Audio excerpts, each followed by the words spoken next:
Hello and welcome to another very special episode of HealthTech Hustle. Today I'm joined by another awesome guest, Dr. Priyanka Mathur, and she is the founder and CEO of Medipocket. And she is a medical doctor with a diverse medical experience spanning from India to Russia to the United States. She's the founder and CEO of Medipocket, like I said, and she's on a mission to transform healthcare from a sick care model to a more predictive model using the science of AI and machine learning. Her innovative health tech app is a virtual health companion that includes a prescription discount card, pill reminders, a symptom checker, and the ability to store and manage medical records, an all-in-one solution that fits in one's pocket. She's fluent in 5 languages. She's a keynote speaker and panelist at various healthcare conferences where she shares her vision for quality healthcare that's affordable and accessible, and her passion for helping young people learn about entrepreneurship. And she's a wife, a mother, a doctor, entrepreneur, a volunteer. She does it all. So that being said, we want to welcome Dr. Priyanka Mathur here today. That being said, welcome to the podcast.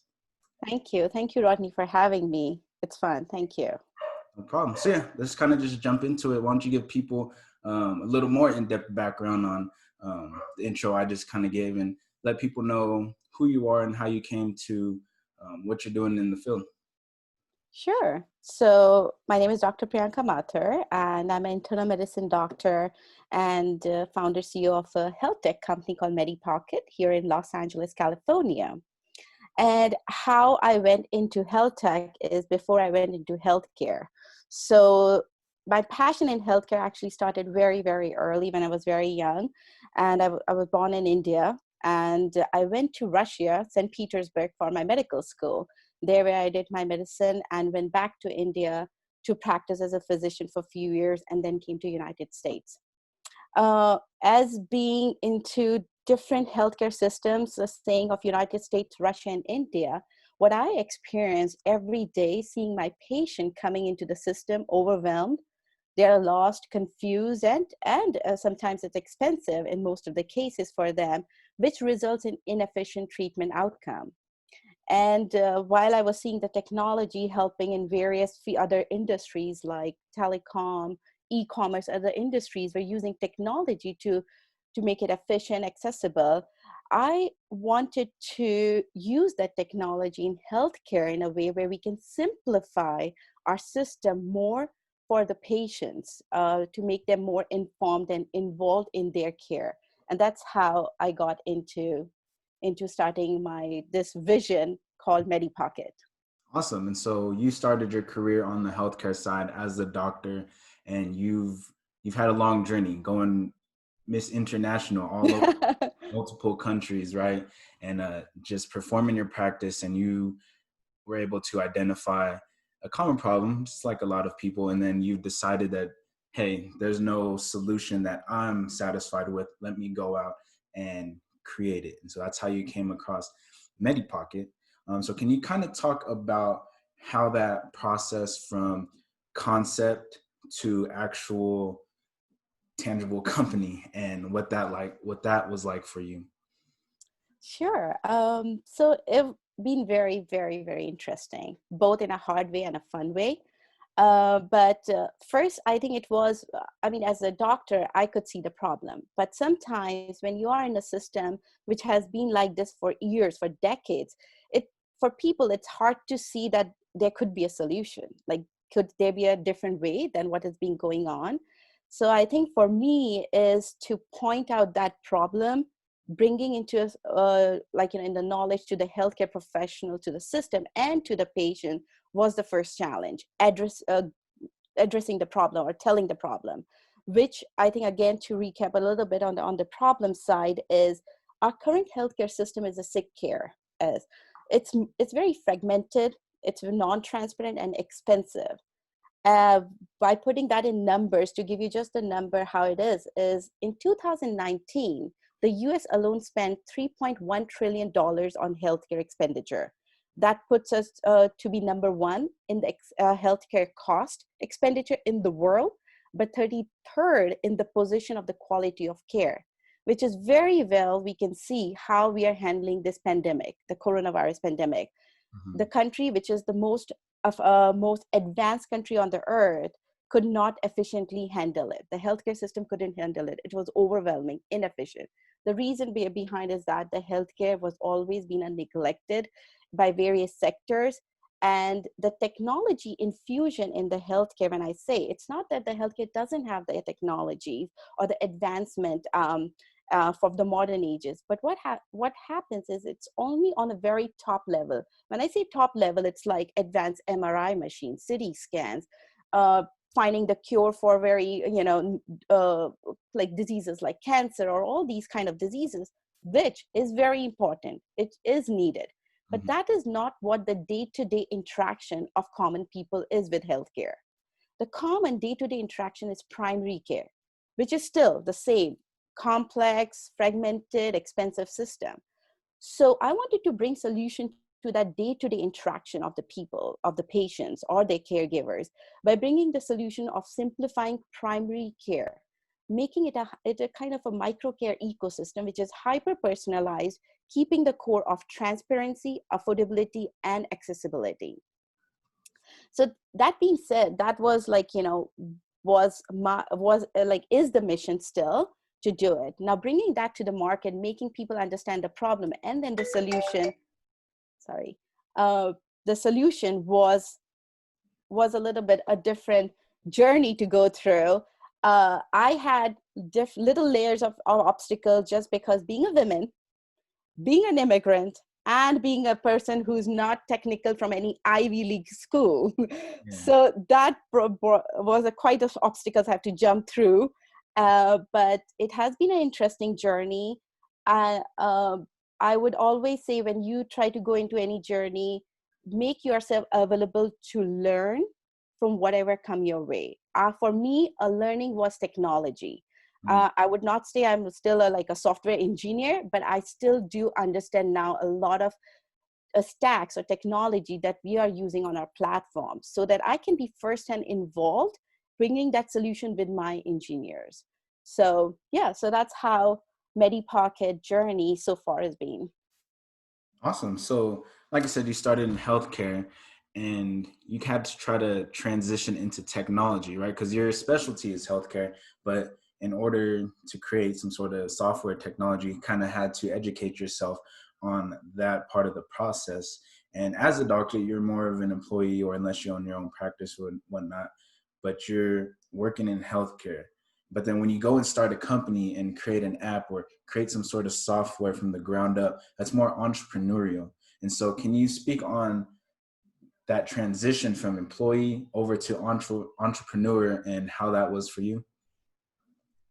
It was challenging for me and my family, I would say, in a sense, because most of the professions, when you are in a professional, in any kind of profession, let be a doctor or an engineer, you're kind of in a safe zone. You go, you work, and you come back, and you know the paycheck is coming at the end of the month. This is the exact paycheck is coming. So that was a very safe zone that I was in, being a doctor, working comfortably, and transitioning from that to a very uncertain, unpredictable zone of entrepreneurship was very challenging. I think it was somehow, when I was able to get myself strong enough to go to take that leap, my family was a little bit hesitant. It's like, why you need to do that? We all are good, you are good, and do the work that you're made for, like treat people as a clinician. Mhm. And my always say for that was, there are much smarter doctors, trained doctors, experienced doctors that can treat people clinically. But how about a doctor who firsthand understands the problem of the system, the patient situation, can also somehow work with the technology and bring a solution in the healthcare to make it efficient for everybody? So I think that is how it was in the starting days. And one interesting thing that I also, with my journey, with experiences and learned myself, is it's hard to convince people with words. I tried very hard. I like, this is what it, with the words, with every way. But eventually I was like, no, let my action speak. Let my solution speak to it. When I'll help people, let that speak to the others and convince them. And that's what I learned through my journey is, don't put too much time and energy in convincing people, even if it's your inner circle or outer circle. Just put more energy putting into the action and show the results. And that's more convincing than words. Awesome. That makes complete sense. And what's interesting that you say that is because you've already put in the work on the healthcare side as a doctor, educating yourself and perfecting your craft. And when you are transitioning into creating your own product, your own solution, you're still having trouble communicating that or getting people to adopt that mindset, adopt your technology, even though you already have this established background. So that kind of just speaks on the difficulties it is to actually push your product out to the market and whatnot. And so I kind of want to talk about that for a second, and let's dive into the strategy. So how did you actually go from conceptualizing to creating, and then pushing that out to the market and to getting people to actually adopt your technology? Sure. So the solution that we are trying to bring is, simplifying the primary care, the healthcare system by addressing few verticals. This creating of this hyper-personalized micro care ecosystem that we are creating is addressing the vertical of transparency and affordability, that is with the prescription vertical, and then addressing the vertical about creating an informed, involved patient. That is our Doctor AI, which is using the science of machine learning and natural language processing to create this advanced hyper-personalized symptom checker, and My Health Vault, which will enable the patient to carry all their information to be used whenever, wherever needed. Now, as a healthcare provider, as a doctor, I know the importance of having the right and complete information at right time, that at many times is life-saving and also cost-effective. So if you have that information available with you in your pocket, you or your loved one, and if you are met with unforeseen situations, or if you're at the doctor's office and the person who is actually the caregiver, mean to say the medical caregiver of the family, is not there to provide the complete information, you can still provide it because that's in your pocket in a shareable portal of Medipocket. Bringing the prescription vertical out in the market was difficult in the starting. Why? Because what we provide is we provide the users the transparency to compare the prescription drug prices across the pharmacy. Now, something like this wasn't there before. Before, you were written a prescription, the doctor asked you where to send, and you tell the pharmacy, you go and pick it up from that pharmacy, not knowing that drug, the same drug, could be cheaper at the pharmacy next door, the same drug. So this transparency, this price comparison helps you to be more informed, find the lowest price pharmacy in that area, and then you can send your prescription there. Now, we live in a very diverse socioeconomic community. Mm-hmm. In that case, let's say if you have an insurance, or if you don't have an insurance, in either case, you can use our discount card to save on your prescription medications, which is generic, brand, and over-the-counter medications. Now, most of the insurance, even the best insurance, don't cover the brand and over-the-counter medications. And over-the-counter medication also at times are expensive. So in that case, you can use a free discount card simply by using it at the checkout, which has the activated BIN and PCN number.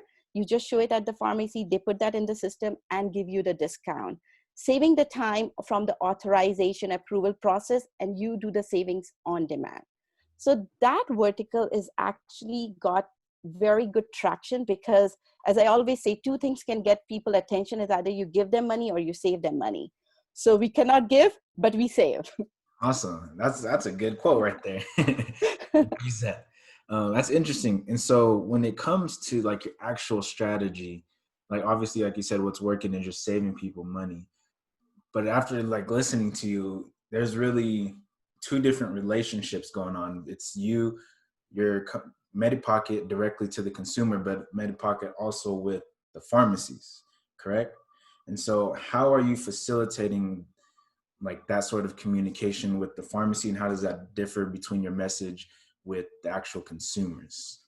Sure. So it's actually an align in a way that for users, it's absolutely free. We as a strategy, we get referral, as you call a referral fee from the pharmacies. Now, keeping that in mind, still the platform is transparent. we provide, as we know, as a live API that we get from all the 75,000 pharmacies that are partners. We get those live API of the live prices from them. Now, after getting that giving that transparency to our users, that user choose a pharmacy based on the price or the location or other factors. And that is how we refer our users to that pharmacy.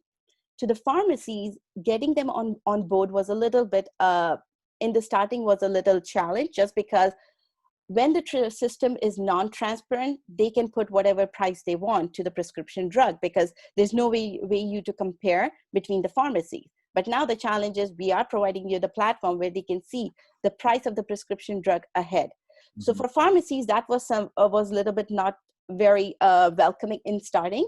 But at the same time, when especially leveraging my healthcare background, and I told, if one pharmacy doesn't do it and other does, for example, if CVS doesn't get on the boat, but the Walgreens does, then the patients or the users will be like, why the Walgreens being transparent in the prices and not CVS on the platform? So that already gives a kind of the negative sense to the users. So that was how after getting first two pharmacies, it was easier to get the other pharmacies on the board, because everybody wants to show that they are transparent, though still there's a kind of a math that goes on their front. But yes, so that's how. Also, the other form of strategy is like we involve healthcare providers to get the word out. So if, as I always say, if a regular salesman go to a person and give a discount card, it doesn't hold that authenticity or acceptance by the user or a patient, compared to if the same discount card or the prescription discount card is given by your own doctor or your pharmacist. It puts more authenticity, or I would say to that value to that. So that's how we are working from B2C directly with the consumers, but also getting the word out through the providers. Awesome. So you're kind of just leveraging their network as well once you actually build that relationship with them, because then they share it with their patients and whatnot. And so I like that, because you're building more trust and transparency in the community, right? And kind of want to switch gears just a little bit, kind of switching from your strategy, because I know as a healthcare professional, like you said, you had to transition and learn a little bit about technology, but you're really essentially growing a company from the ground up. And as an entrepreneur, we all know how hard that can be, especially if you're trying to do it by yourself. But the smartest thing to do would be to bring on help. And so I kind of want to talk about your team and how you kind of put those pieces in place and who you've brought on to kind of help you in this journey. Sure. As I said, one person cannot change the world. It's hard, or it will take very, very long time, which sometimes the time is essence. So because it's a health tech product, we definitely need both expertise, the healthcare and a technical person. So on our team, we have a combination that I got on board, and I'm very thankful for this diverse team that we have created. Is we have doctors, we have pharmacists, we have engineers, which are from the technical, which is the full stack software engineers. We have data scientists on the core team, and altogether, the very important, the last, I would say, the chain that we have is a marketing specialist, which is business development marketing specialist. Because as I always feel, we can make the most efficient problem-solving product. It's important to reach to the people, the right message to go to the people for them to try it, to see the value of it. And that's why this business development officer or the marketing officer that we have is really important part of our team. But it's a diverse team of 25 people, which we are growing. We are looking for more talents to join on board, but that's what right now we are at. Awesome. So you're growing, definitely more than one. You have a team of 25. So that's awesome. And it's interesting to hear how you've taken healthcare professionals, the doctors, the pharmacists, and then brought in technology through the engineers or the data scientists, and then brought in people from the business aspect, so marketing people. And then you essentially created your power triangle so that you can actually implement your strategies and get people, like you said, you can create awesome technology, but if no one's going to know about it, right, then there's really no point. And so that's really interesting. When it comes to your marketing, And we all know how important it is to create content and to build the relationships. And so what sort of content are you creating to facilitate the relationships with these different pharmacy people to be able to show the value and present the value of what you're creating to them, rather than just trying to speak, like you said earlier in the podcast, just share with words? But what sort of content are you creating on that end?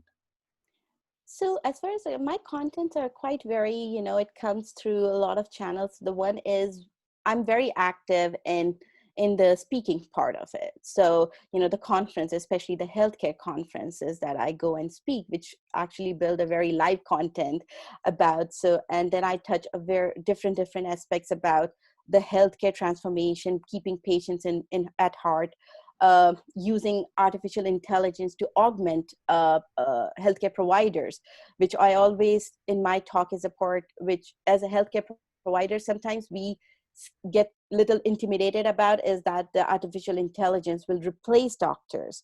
Whereas the thing is, it's not going to replace them, but it's going to augment them. It's going to help them with a data-driven model to get more precisive and more accurate treatment model, as I call it.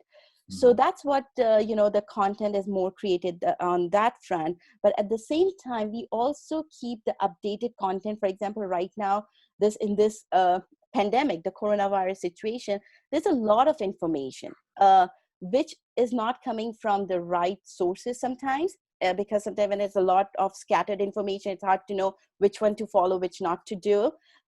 So what we are doing, as I think, Rodney, we talked earlier too, that, I'm creating this series of Ask the Doctor. So what I'm doing is I'm actually sitting with as a panel, interviewing the doctors from different specialties, talk specifically focused on coronavirus situation. For example, epidemiologist. We have the questions from the audiences that they want to get answered from the right source, from the pediatrics, from the cardiologist. So we try to bring more current topic as a content to our users, because again, the core of Medipocket is to have informed and involved patient. And that is what we try to do always, to bring the information from the right sources to our patients. Awesome. That's interesting. You mentioned 2 points. One is, no matter how advanced technology gets, I do not think it could replace the work of a doctor. For anybody who works in the healthcare, you know that technology is just one part of it, because in healthcare, you're also dealing with patients. And when you're dealing with patients, it's all about people to people. And there's no way a robot can replace that and be just as genuine and authentic. I've heard the same thing about MRI too, but it's like, there's no way you could put somebody in a machine or have a robot put somebody in a machine and they'll be okay with it. No. Interesting. And so another interesting point that you mentioned is that when it comes to creating content, you essentially created your own platform for it by interviewing these doctors, and where you're getting the ideas and inspiration for the interviews and the questions you're asking is from feedback from the community, whether it's other physicians, engineers, or patients who are genuinely interested. And you're taking that feedback and using those topics to facilitate other conversations with other doctors. And in the process, you are creating valuable content with other people as well, but you're creating valuable content for the community. So I think that's very interesting that you mentioned that.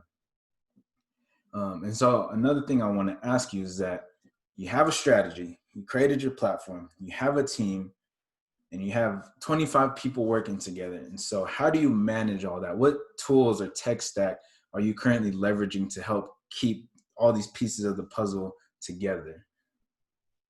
Actually, it's very efficient. I would say, knock the wood, the team is really very efficient, because those are the very core people that started from the very beginning. I would say out of 25, 10 are the ones that actually started in the very, very early stage with us. So they understand the core. They, as we say, we live, we breathe, we talk, we eat Medipocket. So they all are like that. So it doesn't need a lot of monitoring from my side, and because they are, again, as they are very, very self-efficient. But in this situation, in the current situation of lockdown, which I think we never have, I mean, people have known about remote working, but I think this is exactly how efficiently remote working should be doing, So we have been learning so much in that. So we are using like obviously online tools like, meetings, like Zoom meetings, or we use Slack, and we also use this Jira platform, which is more like, I don't know if it's like team management thing, the task management. It's really efficient, worked with us. We started using it last year, and it works really, really well, especially with our technical aspect. So we use those stacks for the team management. We also hold a bi-weekly meeting with the complete team, discussing, anything which is being done in the past and what we are looking. But I always hold everyday meeting with each group, mean to say technical group, marketing group, a stand-up call every day with them. Oh, okay. Nice. So that consistent communication and interaction. Awesome. And so, cool little tech stack. Learn different softwares, right? You are a software company, but you got to learn other softwares to help build and manage your software. It's crazy. Oh, I know. So you mentioned earlier in the podcast on some obstacles. I would say they're more personal obstacles for you, whether it's being a woman. What else did you say? Being an immigrant. Yeah. So some obstacles that you face. Now I want to kind of give you an opportunity to share some business obstacles that you had to overcome in your entrepreneurship journey. So one, I think few again because entrepreneurship is every day you get new obstacles, new challenges. And honestly, after 6 months into that, I stopped worrying about what's coming to tomorrow. Before I used to be like, okay, I used to get more anxious and nervous at times, but then you learn, like, with experience, as it says, with experience, you learn. And after 6 months, I was like, whatever is coming the next day, I would be facing that obstacle. And I'm the only person who has to solve it. I cannot look for help, because that's what you come with a baggage of as a founder, is the problems are thrown to you and you have to solve it. There's no, you can always look for help in a way of if it's a problem in the technical, all that. But again, you are the one who has to solve and give the direction to your team. So there's been a various obstacles. One, again, being a female founder, leave aside the immigrant part, but a female solo founder, getting yourself into the VC or into the funding or any of those sector was hard to get recognized, to be answered, even to be heard. So that was a challenge in the starting, where people would not be even responding you, or if they if they respond to you, they may not take a meeting. If they take a meeting, they are not even actually focused, things like that, which I think most of the founders do have to go through. Not only, I would say, putting female only on that part, but a lot of first time founders do go through that. It is challenging, especially when you are from a professional background, where you are used to getting the focused attention. It was a little different for me, because as a doctor, you always get that kind of, a little different kind of attention, respect. Yeah. So you're used to that. But when you're as a founder or entrepreneur, you're starting from the bottom. So you are climbing the chain so it was a very different experience personally for me to adjust to that obstacle part, where people don't care, for you, but you just have to be consistent. Keep talking. There will be one person who would understand your vision. So that's one obstacle that I overcame. Otherwise, I think it has been a pretty good, especially in our case, because as I said, in our case, it's about bringing the savings to the people. So as far as the consumer feedback or the user feedback has been very positive. So that has been a positive part in this journey so far. Awesome. And so you mentioned another interesting thing, going from the top as a healthcare professional to the bottom as an entrepreneur. And I'm pretty sure most doctors or physicians, healthcare professionals have to go that route. But when you're up there and you've already achieved this level of status, and you know that you're going to take a couple steps back in order to pursue something that you're passionate about, what is that one factor that really pushes you to take that leap and take that risk, knowing that, like you said, you're taking a couple steps back, you're going back to the bottom of the mountain, so to say. Right. So I think the only thing that can drive you to go through this in a little humiliation kind of situation is that you have to believe that your solution is going to help people. Again, the mission with Medipocket, the healthcare is a global problem, which I firsthand have experienced in the 3 countries. And I believe it's in all the countries in one way or the other. The healthcare is not efficient.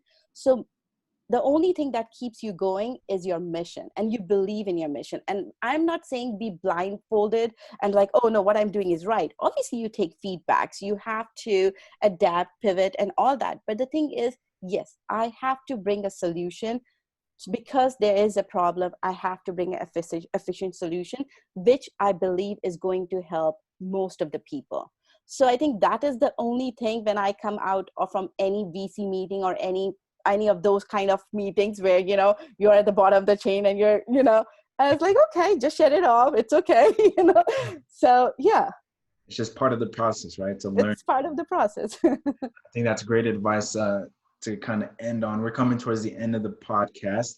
I think we covered a lot of amazing topics, and kind of want to end on a little more lighter note with the exercise I like to call the rapid fire round. So I will ask you a couple of questions, and you kind of just give me the first answer that you come up with, okay?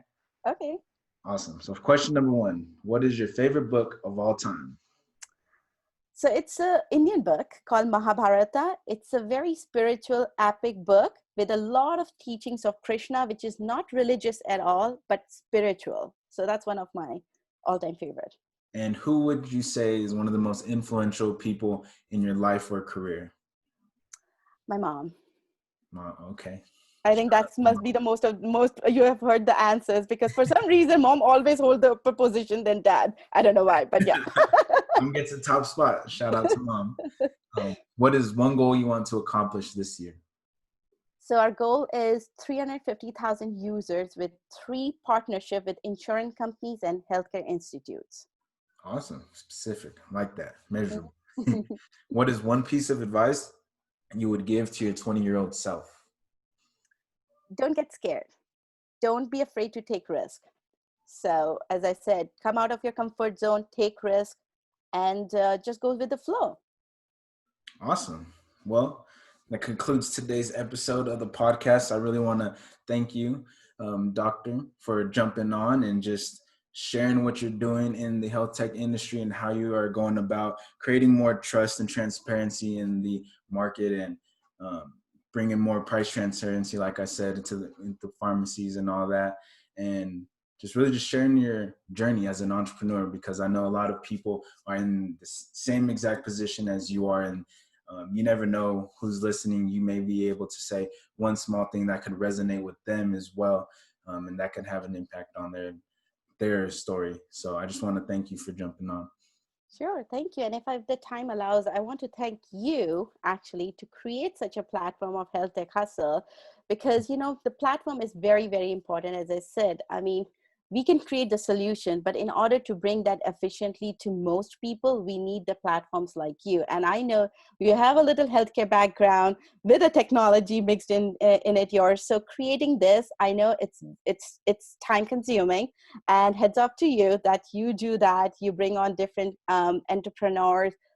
You take time to learn about them, and then obviously give them a content to be heard by more, to reach people, I would say. So thank you to you for creating that, for having me. And at the end, I would say namaste, and just stay safe and stay healthy and stay informed.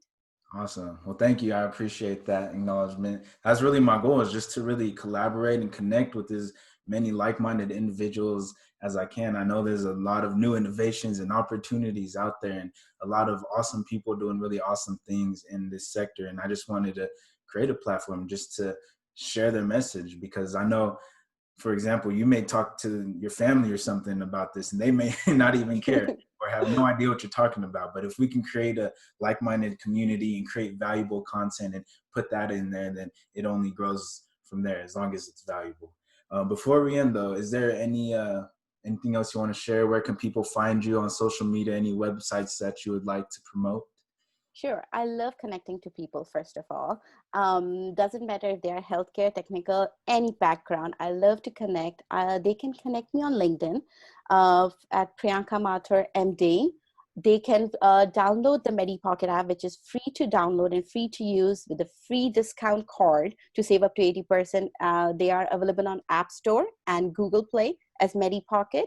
They can also find more information about Medipocket, our phases of Dr. AI coming at www.mymedipocket.com.